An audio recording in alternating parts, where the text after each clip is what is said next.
Après, nous changeons de registre et vous avez retrouvé celle qui nous a enchanté pendant des années, Edith Piaf. Et vous voyez déjà qu'on peut dessiner, voir sur ses doigts des symptômes annonciateurs de la maladie dont nous avons parlé. Alors, elle naît en 1915 à Paris, près de l'hôpital Tenon. Elle a une vie exceptionnelle, une vie artistique passionnante, une vie amoureuse plus que tumultueuse. Et on dit que sa polyarthrite rhumatoïde va débuter en 1947, il a 61 ans. Et vous savez qu'à cette époque-là, la presse faisait état du décès de Marcel Cerdan dans un vol Paris-New York qui faisait escale aux Açores. Et on dit que le stress qu'elle a connu à l'occasion de ce drame affectif est responsable du développement de sa polyarthrite rhumatoïde. Et puis, quand on reprend passer quelques images d'Edith Piaf, on voit que sur un certain nombre d'images, les mains sont déformées lorsqu'elle tient le micro. Et puis elle a coutume de dire, et on en revient à cette espèce d'importance de l'occupation de l'esprit, si je ne chante pas, je meurs.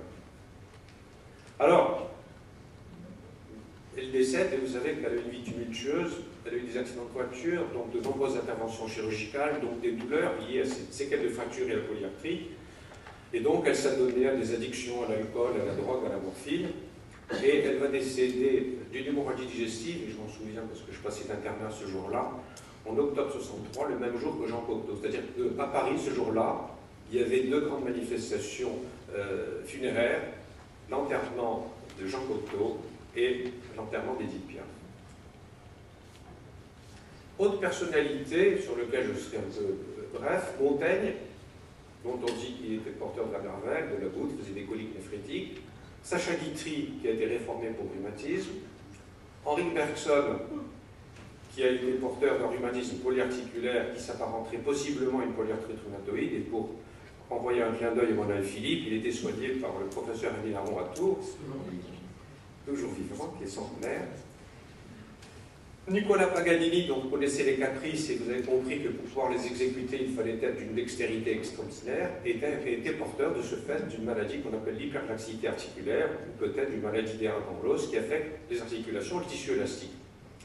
Quant à Byron Janis, dont vous allez voir la photographie dans quelques instants, il était porteur d'une polyarthrite rhumatoïde, de rhumatisme psoriasique, et il a été ambassadeur de l'Arthritis Foundation.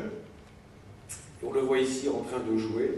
Et il va annoncer son diagnostic de polyarthrite rhumatoïde alors qu'il donne un concert à la Maison-Blanche, à Washington, et il se lève, il annonce, voilà, vous avez en face de vous un artiste qui est porteur d'un rhumatisme inflammatoire qu'on appelle rheumatoid arthritis. Et puis, mon petit retour en arrière, Rubens, le grand peintre, quand on regarde deux de ses tableaux comme l'Adoration des mages ou le portrait de Marie de Médicis, il apparaît pour mon collègue et ami Thierry Abelcoum de Bruxelles, qui a consacré de nombreux travaux à l'histoire de l'art et de la polyarthrite rhumatoïde à travers l'art, que la déformation des mains et des modèles témoignait de la maladie du peintre.